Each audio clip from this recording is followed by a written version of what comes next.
Olá, tudo bem?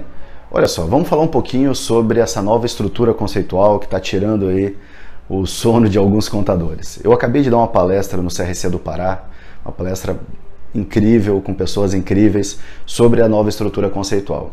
Bom, o que eu tenho a dizer sobre ela em poucos minutos? A estrutura conceitual ela é dividida em 8 capítulos, ok? Esses 8 capítulos, na leitura, você vai facilmente identificá-los e vai ver o conteúdo. O que eu quero trazer é o ponto-chave. Não inicie a leitura sem antes entender os conceitos. Por exemplo, a estrutura conceitual ela é toda voltada para os chamados RCPGs, ou seja, relatórios contábeis de propósito geral. Então, se eu não entender o que é um RCPG, de que adianta a leitura? Eu não sei onde eu quero chegar. Então, por exemplo, um RCPG, um relatório contábil de propósito geral, nada mais é do que uma demonstração contábil.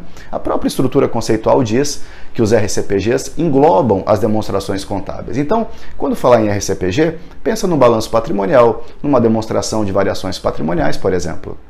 A própria resolução, ela diz que os RCPGs são alimentados com base nos elementos. E o que são os elementos? Eu vou dar exemplo de 4 elementos que nós conhecemos muito bem. Ativo, passivo, receita e despesa, ou seja, as classes contábeis. Bom, então entenda primeiro os conceitos, o que é um RCPG, o que é um elemento, para depois poder avançar. Não entre na leitura direta, porque são 60 páginas, são 8 capítulos, e a leitura ela é um pouco maçante, porque ela foge do nosso padrão. Ela vem de um padrão internacional, traduzida e convergida para o português e para o padrão brasileiro, então ela é uma leitura que vai causar uma certa estranheza. Então vamos lá. 2 pontos para você começar a leitura. Primeiro deles, RCPG, Relatório Contábil de Propósito Geral, exemplo DECASP. Segundo item, o que são elementos? Elementos, ativo, passivo, receita e despesa. Lembrando, a norma fala em receita e despesa e não VPA e VPD. Isso é uma questão que foi amplamente discutida no Conselho Federal, mas optou-se por receita e despesa, que é o mesmo conceito. Fiquei mais rico? Receita. Fiquei mais pobre? Despesa. Receita e despesa no mundo patrimonial.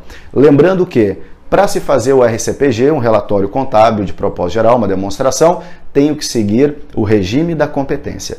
Sobre esse assunto, eu tenho oficina de 8 horas e eu tenho treinamento de 16 horas. Espero você nesses encontros, assim como aconteceu agora no CRC do Pará, eu tenho certeza que você abrirá os seus horizontes contábeis e terá um grande êxito a partir desses encontros. Um forte abraço, que Deus te abençoe e Deus no comando sempre. Até lá, tchau!